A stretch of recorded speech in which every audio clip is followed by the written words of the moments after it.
Y yo voy a ser muy breve hoy, así que no vamos a tener un sermón extenso, pero vamos a buscar ahí en nuestras Biblias en Evangelio de Mateo, el capítulo 5.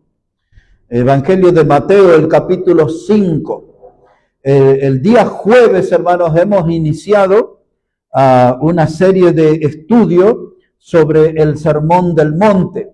Así que en varios de nuestros mensajes próximos, ese es el tema que vamos a estar abordando. El Sermón del Monte, hermanos, comienza en el capítulo 5 de Mateo y se extiende hasta el capítulo 7. Y nosotros vamos a estar revisando en las próximas reuniones la mayoría de los versículos que componen este sermón. Capítulo 5 entonces de Mateo dice: viendo la multitud, subió al monte y sentándose vinieron a él sus discípulos. Y abriendo su boca les enseñaba diciendo: bienaventurados los pobres en espíritu, porque de ellos es el reino de los cielos. Esto pertenecía al día jueves, hermanos.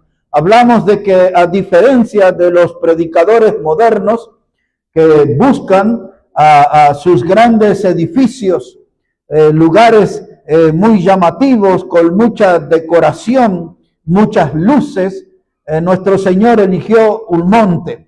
Por esto este es conocido como el Sermón de la Montaña también. Y dice que cuando le vio la multitud, vino para escuchar allí su predicación. El Señor, hermanos, tenía sus seguidores. Muchos de ellos querían escuchar buena doctrina, otros querían ver milagros, y algunos seguramente como curiosos querían conocerle. Lo cierto es que se formó una gran multitud que le vieron y se acercaron.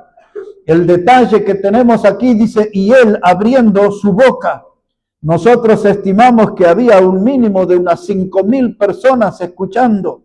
Así que ellos no querían oír un murmullo, querían oír una predicación. El Señor tuvo que abrir su boca, expresarse, hermanos, con mucha potencia, con mucha fuerza, porque cada uno de los que estaban allí necesitaban oír la palabra. Y entonces Él pone énfasis en un grupo de personas especiales que Él le llama los pobres en espíritu. Lo que nosotros necesitamos entender, que esa expresión pobres en espíritu no se refiere a personas con pocos recursos económicos, no se refiere a gente que está en una pobreza económica, no se refiere a mendigos. Pobres en espíritu se refiere a pecadores que han sido, hermanos, llevados al abismo, que han caído en lo profundo del pecado. Y el Señor viene para decirles a ellos: para ustedes hay una esperanza.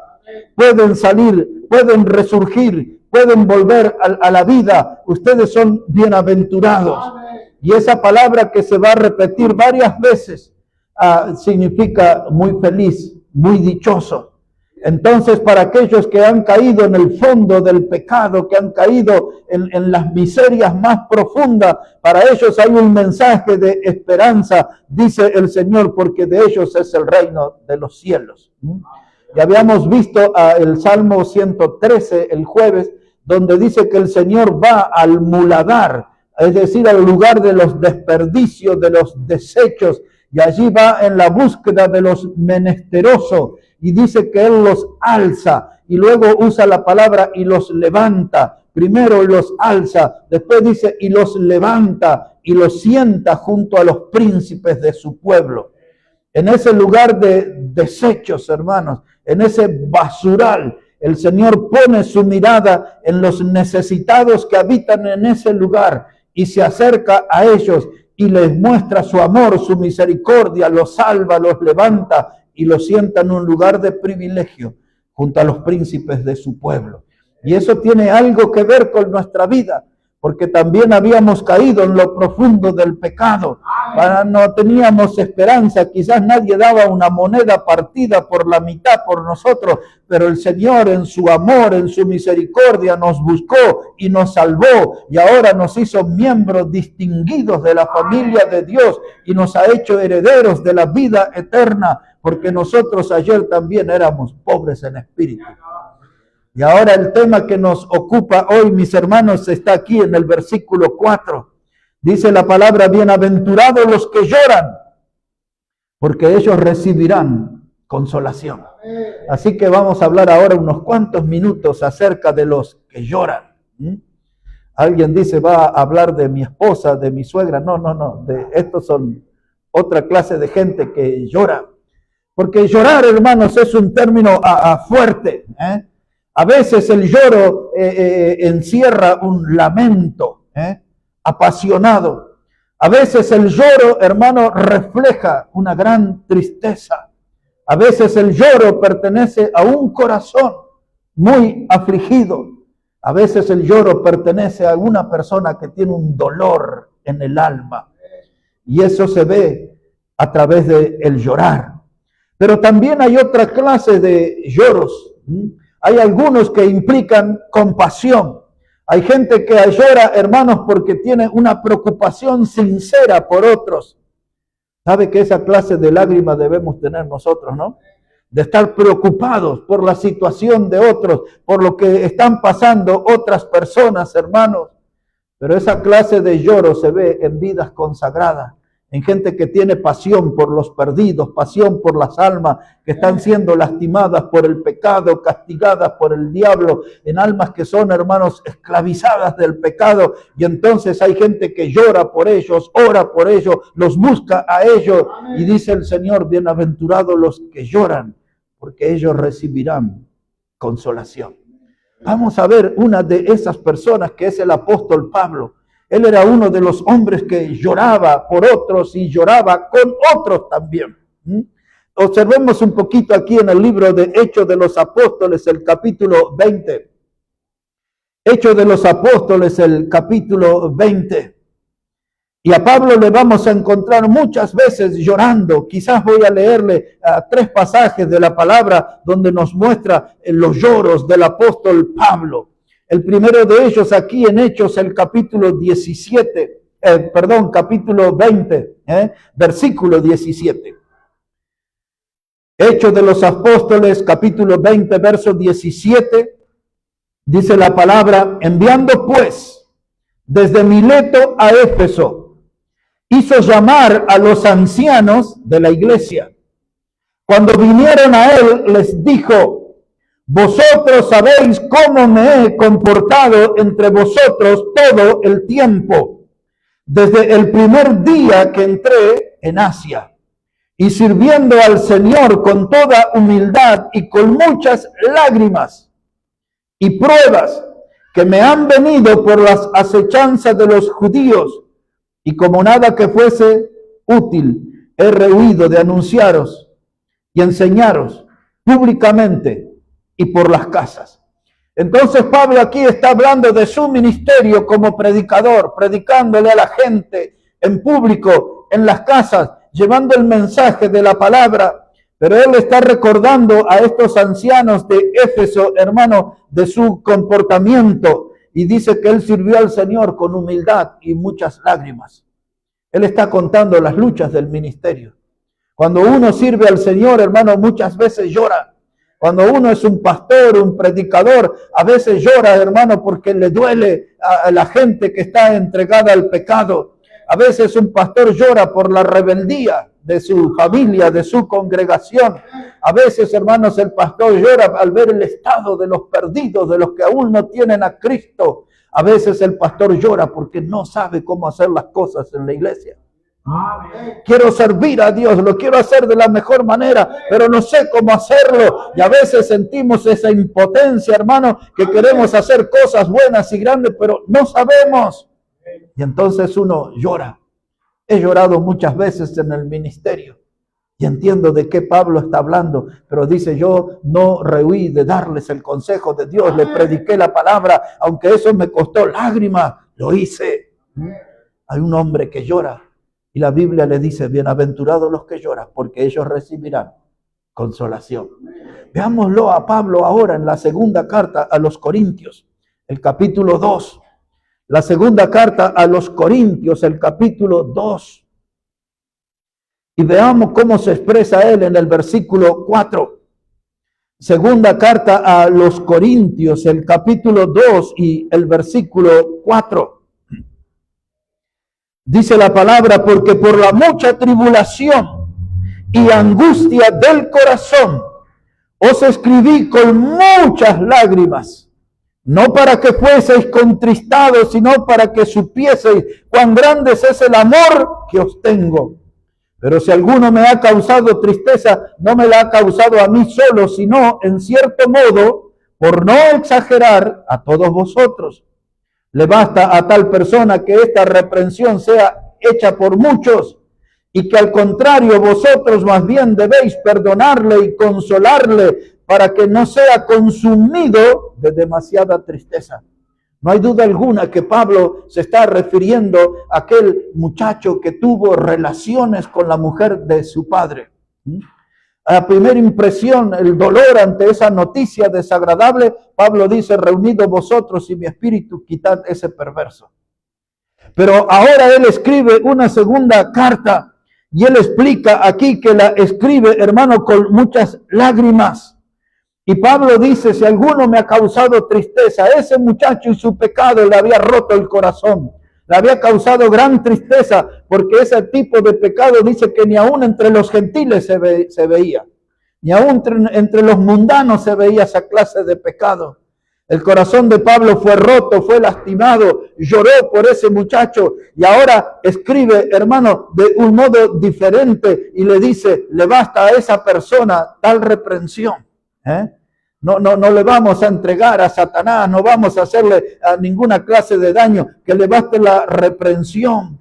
Y dice Pablo, vamos a tener la actitud correcta, vamos a perdonarle y vamos a consolarle. Pero la primera reacción, hermano, era, ya saquen a ese perverso. Pero ahora dice él, lo estoy pensando, hay lágrimas en mi vida y vamos a perdonarle y vamos a consolarle. Y eso no solamente que le va a hacer bien a él, porque no, al sentir nuestro perdón y consuelo, no va a ser consumido por la tristeza y va a seguir en la familia del Señor con una nueva vida y una nueva actitud. Las lágrimas del ministerio, lágrimas por alguien que ha caído bajo en el pecado.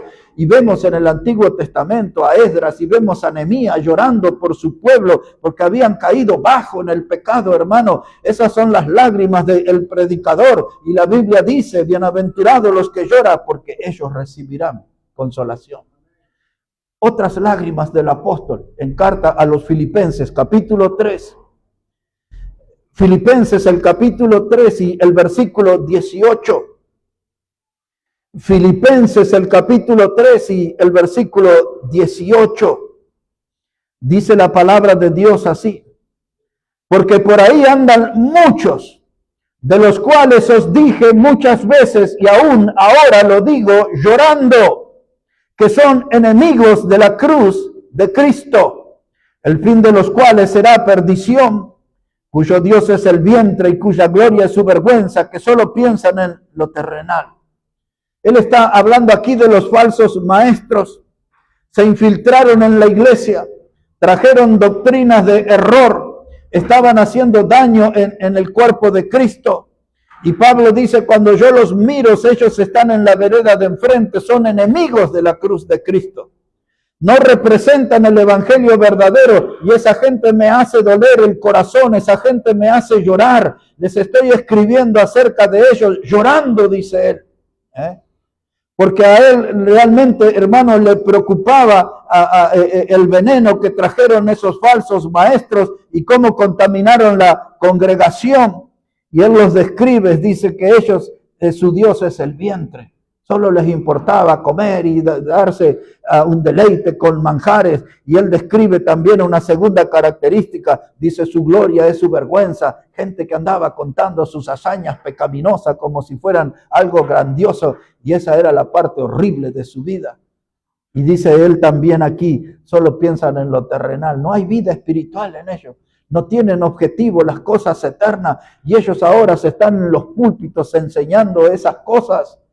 Y entonces yo tengo que escribir llorando acerca de ellos y advirtiendo, ellos son enemigos de la cruz de Cristo.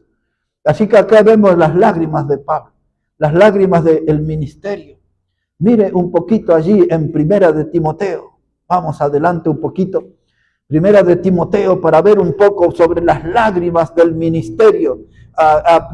Segunda de Timoteo, capítulo 1, segunda de Timoteo, el capítulo 1, versículo 3. Segunda de Timoteo, capítulo 1 y el versículo 3. Dice Pablo, doy gracias a Dios, al cual sirvo desde mis mayores con limpia conciencia, de que sin cesar me acuerdo de ti en mis oraciones, noche y día, deseando verte, al acordarme de tus lágrimas, para llenarme de gozo, trayendo a la memoria la fe no fingida que hay en ti, la cual habitó primero en tu abuela Loida y en tu madre Eunice, y estoy seguro que en ti también. Pablo le escribe a Timoteo acerca de un recuerdo. No se puede ir de mi memoria, no se puede escapar de mi retina cuando te vi llorando, Timoteo. Me acuerdo de ti, me acuerdo de tus lágrimas. Y nosotros creemos saber, hermano, a qué se debían esas lágrimas. Nuestra sospecha está en que un día Pablo estaba en el puerto de Troas con Timoteo. Y de pronto apareció una guardia romana para apresar a Pablo. Pensamos que Timoteo se sintió impotente, nada podía hacer para defender a su padre espiritual. Y al ver cómo esa guardia se lo llevaba a Pablo prisionero, creemos que ese fue el momento que derramó lágrimas. Si eso estamos en lo cierto, Pablo dice, no me puedo olvidar, me acuerdo de tus lágrimas. Lágrimas cuando es afectado un hermano en la fe. Lágrimas, hermanos, cuando es lastimado un hermano en la fe. Lágrimas cuando el enemigo se manifiesta y le hace daño a nuestros hermanos en la fe. Las lágrimas. No está mal llorar. Bienaventurados, muy felices los que lloran, porque ellos recibirán consolación. Y un poco apelando a nuestra memoria. Recordamos cuando el Salmo 126 habla de aquel predicador, dice que irá andando y llorando el que lleva la preciosa semilla. Gente que lleva el evangelio con lágrimas, porque hay un mundo que se pierde, porque hay un mundo camino al infierno, y él lleva la semilla y va llorando y va caminando y no se cansa y no deja de llorar por los perdidos. Ellos son la preocupación del predicador. Irá andando, llorando, el que siembra la preciosa semilla, pero termina ese salmo diciendo, pero volverá con gozo, trayendo sus gavillas, porque Dios va a recompensar, va a ver las lágrimas sinceras del predicador, del servidor, y Dios va a recompensar esa labor con fruto. Bienaventurados los que lloran, ellos recibirán consolación, dice la palabra. Y hay lágrimas que son de fracaso. Por el tiempo solo voy a recordarles cuando el Mateo, el capítulo 26, hermano, allí se nos habla del verso 69 al 75, cuando Pedro negó al Señor aquellas 3 veces, y termina Mateo diciendo que Pedro lloró amargamente. Las lágrimas del fracaso, las lágrimas que produce el fallarle a Dios, porque muchas veces, hermano, vamos a ver en nuestros ojos lágrimas porque le hemos fallado al Señor, porque no le hemos cumplido al Señor, porque le hemos negado quizás como Pedro, y hasta algunos quizás le han traicionado como Judas. Y siempre esas actitudes traen dolor, lágrimas. Pedro lloró amargamente.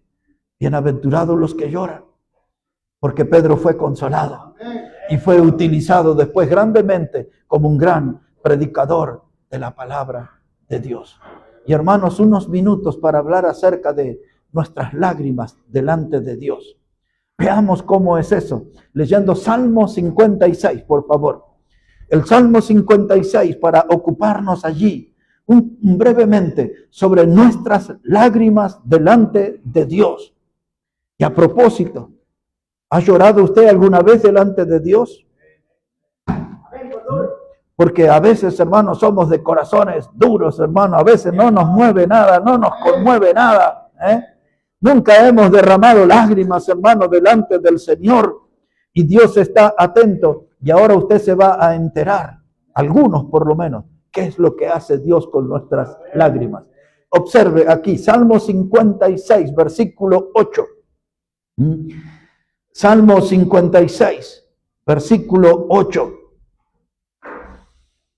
Este, hermano, también es una oración de David. Por eso tal vez ahí en su Biblia diga la palabra Mictam. Esa palabra Mictam significa oración de David. Cuando los filisteos lo prendieron allá en Gat, y David, hermano, tuvo que hacerse loco, literalmente. Tuvo que hacer que se le caían las babas de la boca y escribía en las paredes sus grafitis, sus tonterías. Y se hacía loco para salvar su vida. Y lo logró. Y entonces escribió este Salmo 56, versículo 8. Dice ahí, mis huidas tú has contado. Esto habla David con Dios, ¿no? Y le dice, mis huidas tú has contado. Pon mis lágrimas en tu redoma. ¿No están ellas en tu libro? Serán luego vueltos atrás mis enemigos el día en que yo clamare. Esto sé, que Dios está por mí. En Dios alabaré su palabra. En Jehová su palabra alabaré. En Dios he confiado. No temeré. ¿Qué puede hacerme el hombre? Entonces ahora David dice, tú conoces mis huidas. Es decir, que cuando busqué refugio, escondites, tú conoces cada lugar donde yo fui. Huyendo de mis enemigos, dice él, y pon mis lágrimas en tu redoma. Alguna vez expliqué aquí, una redoma es una botella, pero de esas que son panzonas, como si fuera acá, como le llaman unas damajuanas, ¿no? Una finita y tiene una panza, y dice, en esa clase de envase, en una redoma, ahí están mis lágrimas. Y si nosotros, hermanos, vamos buscando esa botella, esa redoma, y la ponemos a la luz, ¿hay alguna lágrima nuestra ahí? ¿Nos ha visto llorar Dios por las almas? ¿Nos ha visto llorar Dios por nuestra familia? ¿Nos ha visto llorar Dios por la iglesia? ¿Nos ha visto Dios llorar porque no tenemos frutos? Dice David, ahí en esa botella, en esa redoma, pues ahí están mis lágrimas. Y ahora dice algo maravilloso acá. Dice él, dice, ¿no están ellas en tu libro? Mire, cuando Dios revisa el libro de lágrimas y revise bajo nuestro nombre, ¿hay algún lloro? ¿Hay lágrimas que hemos derramado en nuestra vida delante de Dios?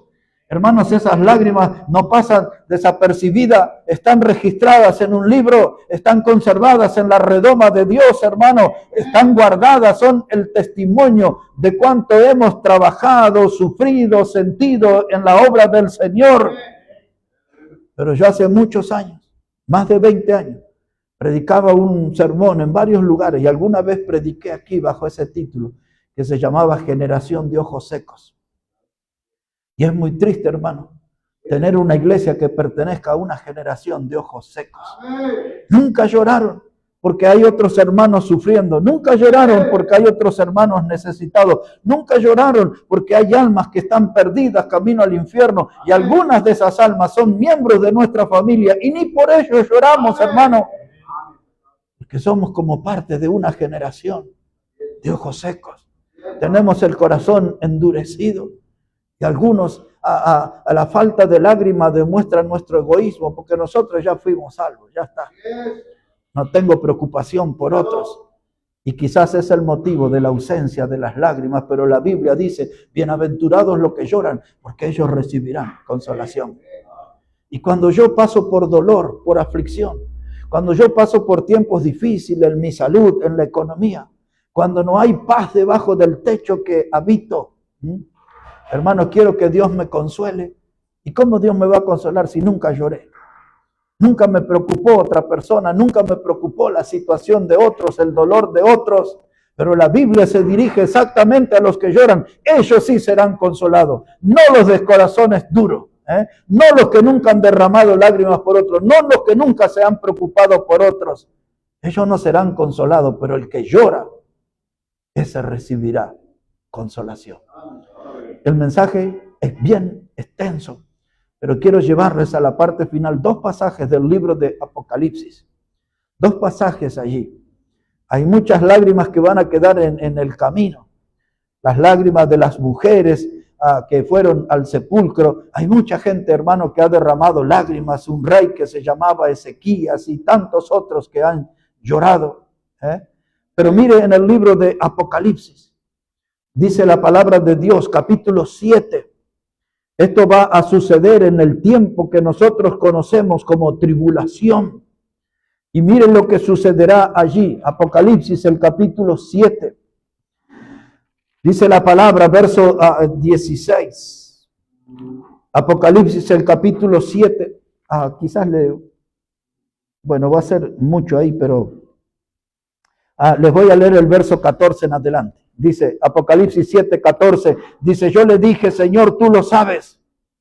Porque el Señor le había preguntado quiénes son estos, que estaban vestidos de ropas blancas. Y Juan le dice, yo le dije, Señor, tú lo sabes. Y él me dijo, estos son los que han salido de la gran tribulación.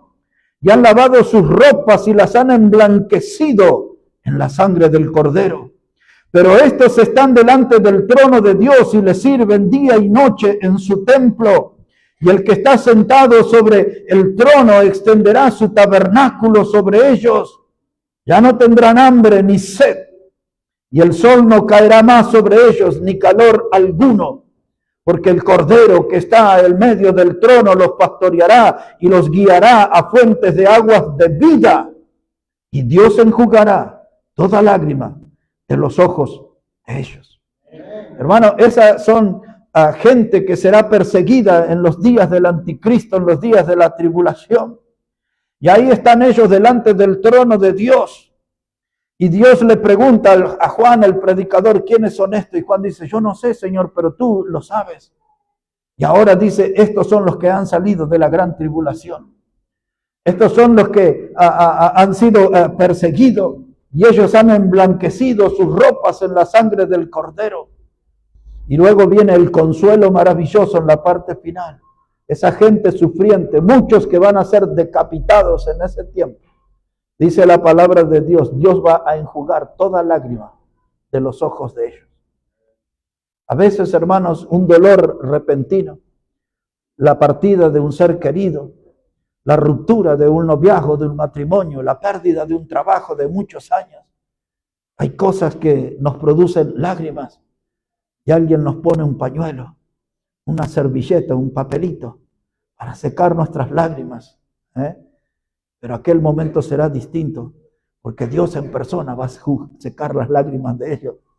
Se encargará Dios de darle un tratamiento especial a esos ojos, secando las lágrimas, porque esas lágrimas recuerdan el dolor, los padecimientos que ellos van a tener. Pero aún más adelante, en el futuro, cuando Dios establezca la nueva ciudad donde habitarán los creyentes, mire cómo nos cuenta aquí Apocalipsis capítulo 21. Y ahí vamos a terminar nuestro mensaje. Apocalipsis, hermanos, el capítulo 21. Después de que Dios nos cuenta que va a haber un cielo nuevo y que va a haber una tierra nueva. Después de que Dios cuenta, hermano, que la santa ciudad de Jerusalén descenderá del cielo. Y en ese lugar sucederá esto. Apocalipsis 21, versículo 3. Dice, y oí una gran voz del cielo que decía, he aquí el tabernáculo de Dios con los hombres, y morará con ellos, y ellos serán su pueblo, y Dios mismo estará con ellos como su Dios. Enjugará Dios toda lágrima de los ojos de ellos, y ya no habrá más muerte, ni habrá más llanto, ni clamor, ni dolor, porque las primeras cosas pasaron. En aquellos días, muchas veces, hermano, yo he pensado en este pasaje, cuántas veces nuestras madres lloraron por nosotros. Hermanos, cuando dejamos el país y nos fuimos, llenos de juventud, pero los ojos de nuestras madres quedaron llenas de lágrimas. Allá en el cerro, en un rincón de la ciudad, en el ranchito donde nos criamos, ahí quedaron nuestras madres. ¿Cuántas veces yo he pensado, hermano, en las lágrimas de mi mamá, 17 años tenía nada más cuando me fui. Casi no viví con ellos. Muy poquito tiempo. Muy contados años tuve con ellos. No la vi a mi mamá por muchísimos años. ¿Y cuántas veces habrá llorado pensando en nosotros? Y nuestras madres también. Pero llegará el día, dice Dios, Él enjugará toda lágrima. ¿Cuántas madres que sufren por un hijo borracho? ¿Cuántas madres que sufren por una hija que se droga, que usa drogas? ¿Cuántas madres lloran por hijos que andan en la inmoralidad? Lágrimas, lágrimas, lágrimas. Y Dios secará las lágrimas de cada una de esas madres y de otra gente que ha pasado mucho dolor, que ha sufrido mucho en esta vida. ¿Cuántas veces, hermanos, hombres y mujeres borrachos recostados en un mostrador, llorando porque extrañan la familia o por decisiones equivocadas que han tomado en la vida? Y ahí están, hermanos, acompañados de un vino agrio, amargo, llorando. Y luego Dios vino y salvó esas vidas. Y Dios vio las lágrimas de una vida perdida, arrepentida del pecado. Y derramamos lágrimas al contemplar la grandeza de la obra de Cristo a nuestro favor. Dios secará toda lágrima, Dios enjugará toda lágrima, ese día llegará. Y aún nosotros, los que estamos aquí, seguramente hemos sufrido por alguna cosa de la vida y hemos llorado, y quizás largamente por cosas a las cuales no le encontramos soluciones, y quizás hasta el día de hoy no hemos encontrado solución. ¿Cuántos de nosotros tenemos un problema guardado, escondido? Algo que nos causa dolor y que a veces en un rincón de la casa o en algún lugar escondida lloramos. Amén. Y dice, Dios va a enjugar toda lágrima. Ese día llegará. Tenemos un Dios grandioso y tenemos una palabra que nos dice, bienaventurados los que lloran, porque ellos recibirán consolación. Cuando usted, eso se lo dejo para una tarea en su casa, tiene que leer detenidamente, porque hay todo como una mezcla de palabras en las frases. De 2 de Corintios, el capítulo 1. Y ese capítulo nos habla del Dios de toda consolación. Y a veces en nuestras aflicciones, en nuestros dolores, tenemos que recordar que tenemos un Dios que es de toda consolación y que en el futuro enjugará toda lágrima, toda lágrima. Bienaventurados los que lloran, porque ellos recibirán consolación. Oremos al Señor. Padre, gracias te damos en esta hora por tu palabra, por lo que hemos compartido desde temprano y hemos leído hoy tu palabra, Señor. Gracias por cada uno de los hermanos que leyó tu palabra hoy y la compartió, y que podamos tener más reuniones de ese estilo que edifiquen nuestras almas, que nos bendigan, Señor. Gracias por el predicador Colqui que nos trajo el mensaje hoy también.